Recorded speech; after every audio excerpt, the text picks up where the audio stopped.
Welcome to Head Kick Audio. I have a very special guest, and I say that a lot, but this one is a little bit different. I got Alim, the Honey Badger Muhammad, making his professional debut at RUF54 at the Celebrity Theater in downtown Phoenix on April 22nd, which is this coming Saturday. Not only is it the debut, but he gets the co-main event. Now, Alim, we talked a little bit about the amateur record and how you actually had to go and find fights outside of the state because it was tough for you to find competition here. Because I'll be frank about it. It seems that not a lot of people want to fight you. So talk to me about the amateur career a little bit. I understand that on paper we're 7-3, but there's some other stuff that we got to talk about there. So let's start there.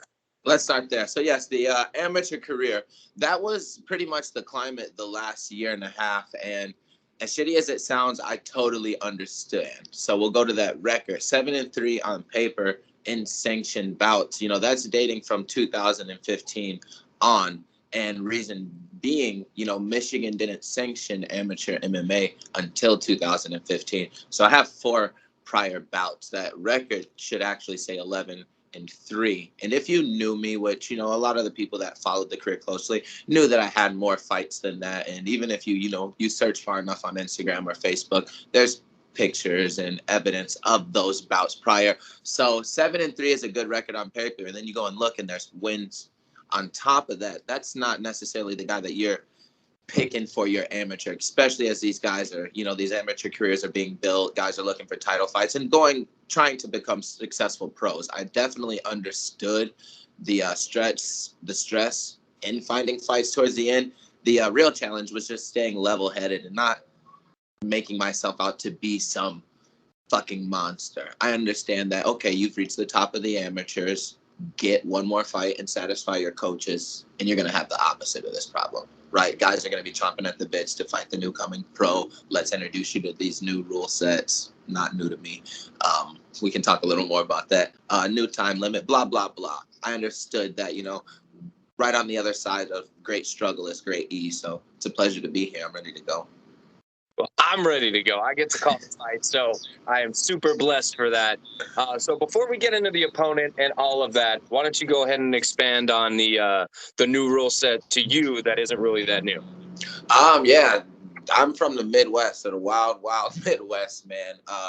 And like amateur MMA wasn't sanctioned, as I said, prior to 2015, and there was no modified rule set. We fought under the unified rule. I had my first amateur MMA bout at 15 years old, just a few months before my 16th birthday. I fought some random dude who was 23 years old under the unified rules. I took him down, hit him with some elbows. So I have 4 bouts where the danger and the capability of both, having to defend elbows and being able to use them were present. This was the first rule set that I competed under and trained under. So no added pressure there. I'm excited to expand, show the extra tools that I have, some of the stuff that you guys haven't seen in these last few bouts with RUF. So that's that. All right, and talk to me about the opponent, man. What do we know about him? What does Trinidad do well that we got to keep an eye on? I really left that to my coaches. I saw some things that I'm going to save that piece for the fight, Steve. That's my style. I saw some things in a little bit of film that I got to see, but as far as game planning and how we prepared, I really left that side to my coaches. My focus went where they said. We sharpened the tools and laid out the game plan. And you guys are going to see that unfold on Saturday. He is a professional. We got to see the record. He's been in some tough fights. He's won some tough fights. I expect nothing less. The perfect opponent to show just how good I really am and just how tough I am. So looking forward to that. Well, I'm looking forward to James Trinidad. He's a tough son of a bitch. You know what I mean? Last time out, he was actually fighting up a weight class. So this is his true weight class at 145 pounds. So I'm excited to see the stylistic matchup, but this isn't his interview. This is your interview. So I want to talk about what is the feeling at the gym And how are the guys at the gym preparing you for your professional debut? You know what? It's been intense and it's been awesome. They say, you know, it takes a community. Old saying, it takes a community to raise a boy. But I think anybody that's going to truly achieve greatness in this world, it's going to take a community of support and people behind you with, you know, trying to achieve that common goal and pushing you. So that's what I've gotten at Legion the last few months, and it's been a true blessing. I know that the coaches have been waiting to be at this point and to cross this bridge with me for the last few years. You know, I became a father back in 2020. There was an interruption there in competition. What a blessing that was. Really got to grow as a man, and, you know, I'm here. But my coaches have been ready for me to make this jump as a professional, and I've been ready to do so. So, you know, the energy has resembled that inside of the gym. Everybody's playing their roles, from my wrestling coach to my specific boxing coach to the Muay Thai coach who's the head coach, pulling it all together. It's been really, really cool. I've been treated as a professional. We've prepared as a professional, and you guys are going to see that. Awesome, awesome, awesome energy inside of the gym right now. I couldn't thank my team enough. All right. And then, like, we're pro now, right? Yes, So sir. you are a professional athlete, which is like the creme de la creme, right? It's the cream of the crop, if you will. So has your life changed at all since you've made the move from an amateur to a professional, or is it just another day in the office? Tremendously, tremendously. As much as I would like to say, this is, you know, the way that I've been able to live for the last 12 years, you know, since I started competing, that's simply not the case. Like I said, my amateur career started back in 2012. Almost, you know, we just crossed 2011. We just crossed the 12-year anniversary of my first amateur fight back on the 28th of April. My apologies. We have not crossed it yet. It's coming up real close. 12th anniversary of my, you know, competitive career starting is coming up here. I wish I could say that I was bred like a Rojas Jr. Or, you know, some of these newer guys, to where it was like, okay, this kid can fight. He likes to fight. Everybody that's around him and supporting him, let's push him towards this dream. That's simply not the case. My parents didn't show up to my first 3 amateur fights. They had to sign a waiver like, oh, if this kid gets hurt, you're not going to sue the promotion. There wasn't, no one like deterred me from it, but they definitely weren't like, hey, let's fight for a living, Alim. So there was a lot of gaps in training, a lot of different things that I tried out. I am a veteran. I served in the Michigan Army National Guard for 4 years, directly out of high school. I became a father. My career started in Michigan. I uprooted my life back in 2017 after getting out of the National Guard and moved across the country to Phoenix, found a new gym, new coaches, new promotion to fight for in RUF, which has been nothing but an awesome experience for the last 4 years. So there's a lot of gaps in there. Honing it back to the question, the last 2.5 years since becoming a father and letting my coaches know, hey, the plan is to fight for a living. I am going to build my legacy and support my family through this. Since we made that decision, there has been a lot of change. Number one has been the obvious workload. You got to train like a professional. No more showing up to just a team practice and some strength and conditioning. No, it's 2 hard training sessions a day, plus whatever strength and conditioning, you know, workload is up there. The diet, there is no break. It's no in-camp eating. This is the way that I eat. So really learning to live as a professional the last few years, man, that's been the change. And I have no problem being brutally transparent there. You know, I did a lot of partying, a lot of bar fights, you know. Shit, y'all asked about the whatever, I don't fucking know. What is it? 17 fights I've been in between kickboxing and amateur MMA. I've been in another couple dozen between the Army and college. And, you know, I'm a fighter. I'm a fighter at heart. So this path has not been straight and not narrow. Been a real fucking wide, curvy, up and down. But I'm happy to be here. And it's damn sure straightforward from here. Line them up and I'm knocking them down. That is the plan. Any interruptions, we'll reassess. Back in the gym and it's back forward. Well, I fucking love that energy. I'm gonna tell you that right now. I absolutely love that energy, and it's pretty inspiring. And I know that when other amateurs that are looking to make the jump to pro, they see this interview, they're gonna be like, okay, this is what I got to do. This is the mentality that I got to have. And it can be done, man.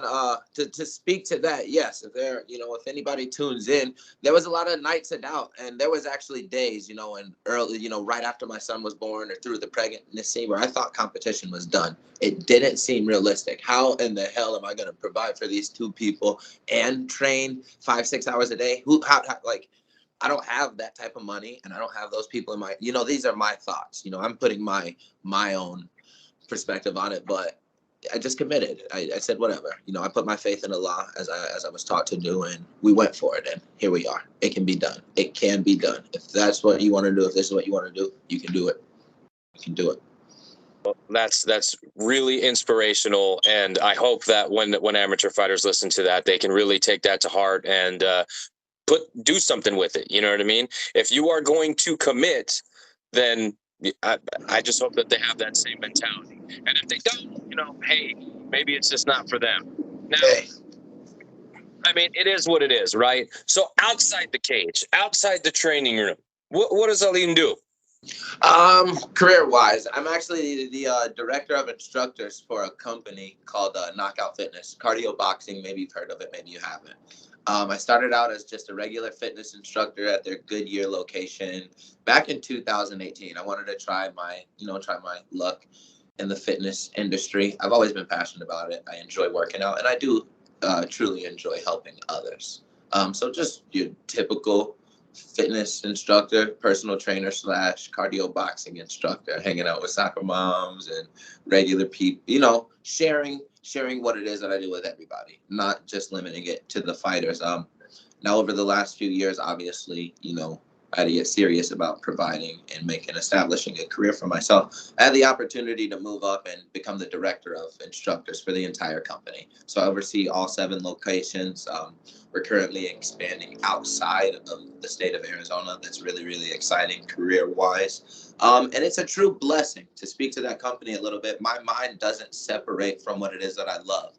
Even when I'm at work or where I'm, making the money, I'm on the mitts. I'm explaining the fundamentals of, the center line, balanced stance, aiming for the center line, moving your head off of the center line, rudiments of what it is that I do to regular people, but my mind does not have to leave. A lot of people that I know in my position that are amateurs or early professionals, they still do laborious work. I have a close friend of mine. I won't say his name. We trained together at Siege. He's an early professional LFA star. I truly believe this guy's going to be a world champion for a major organization, but he still does labor. God bless him. Same position, early father, but he still does labor. And to hell with that, I couldn't imagine. I could not imagine. So I'm very, very grateful that, even, my downtime, the breaks that I take at work, I typically go and hop on the bag, couple 3-minute rounds, work the jab or lift or run. So I'm inside of a training facility at all times, from the time I wake up at about 5 a.m. to when I finish out at Legion or Siege around 9:30 at night. I am inside of a training facility. I have the capability of dialing back in and taking my mind and body to what it is that I love. That's pretty impressive. And the way that you're able to make both systems like kind of work around each other or work with. What a blessing. Amazing. It's taken time. That was a huge component to pulling this together.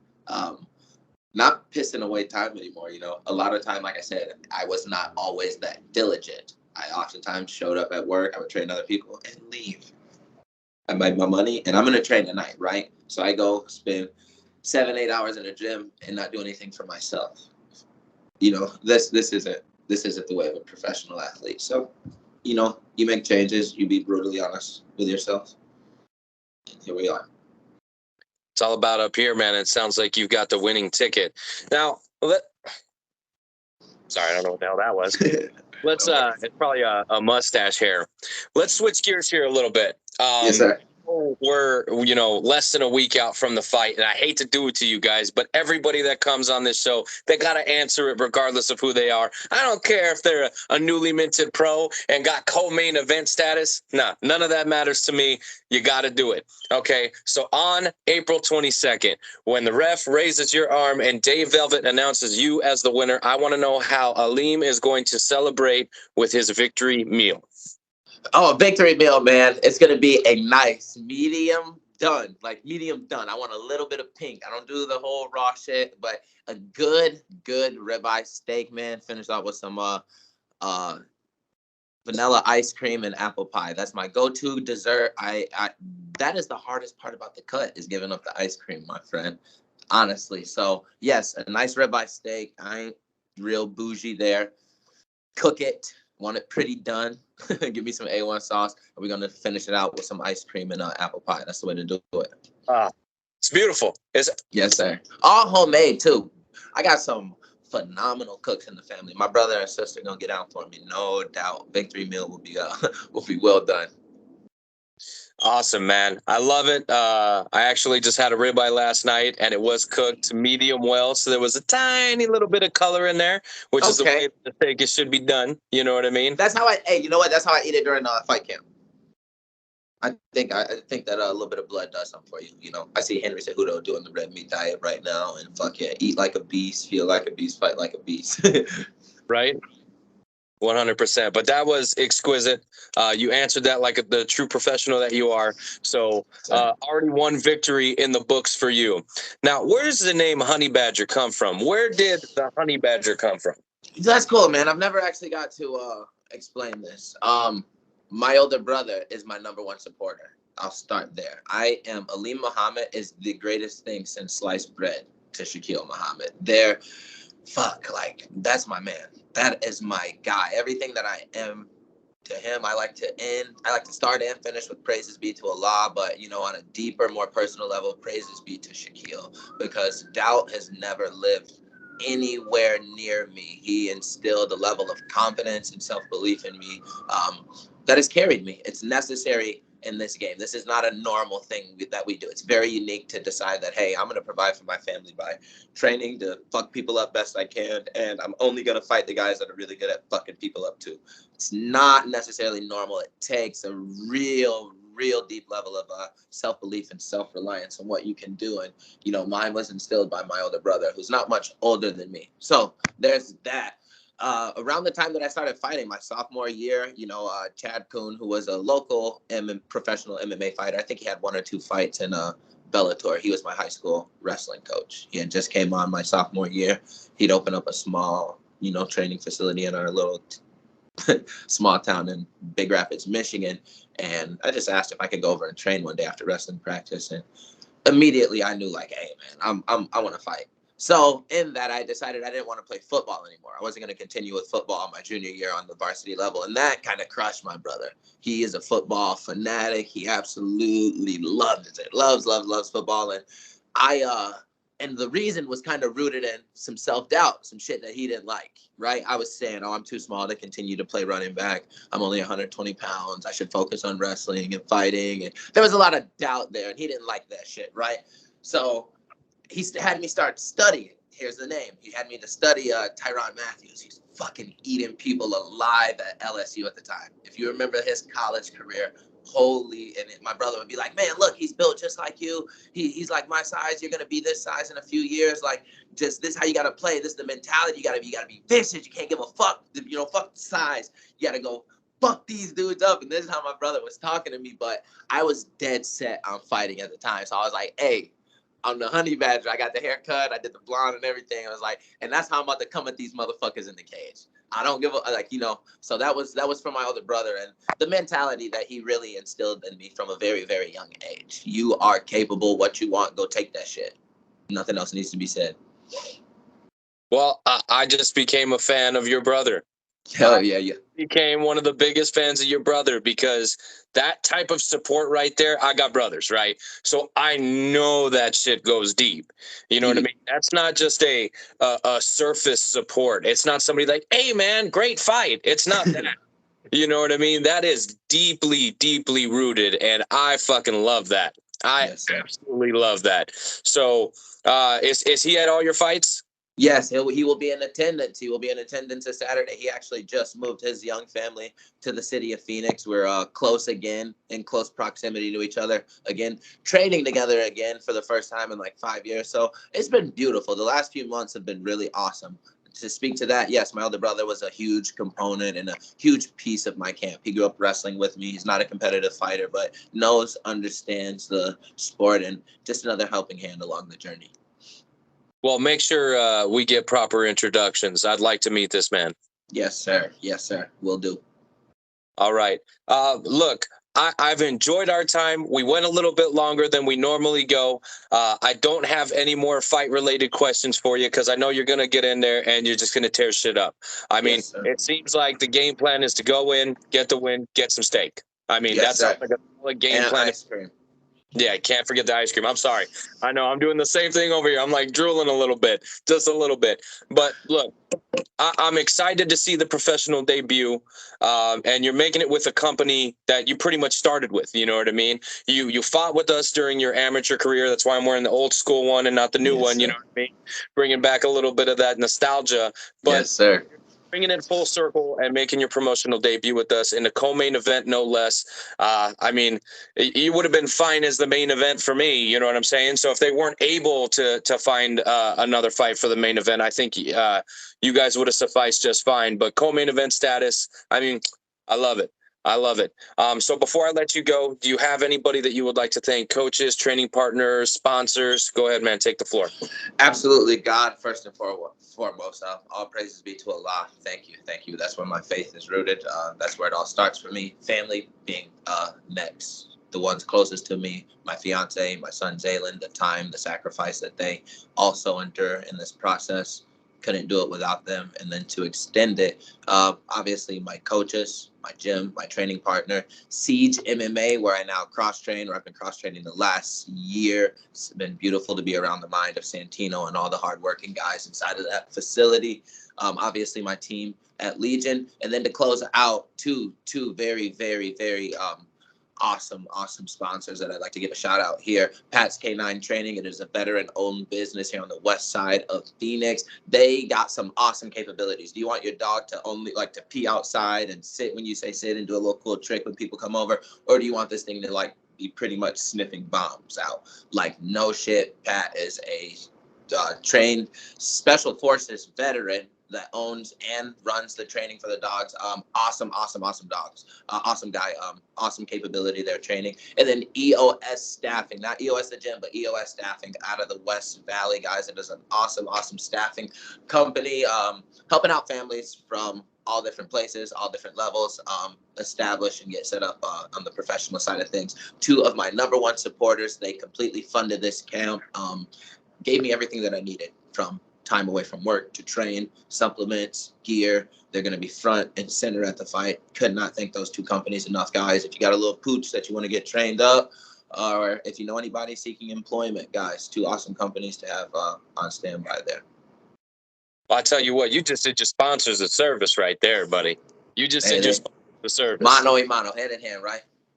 Yes, sir. Yes, sir. Well, again, Alim the Honey Badger Muhammad making his professional debut in the co-main event of RUF54, which takes place April 22nd at the Celebrity Theater in downtown Phoenix, Arizona. We are all stoked to see you make the jump from amateur to pro, and I couldn't be happier to be the one to call the fight. I look forward to seeing you. Anything else that you would like to get out into the universe before I let you go? Nah, man. I think we covered it. I'll see you guys on Saturday. I think we did, buddy. Until next time.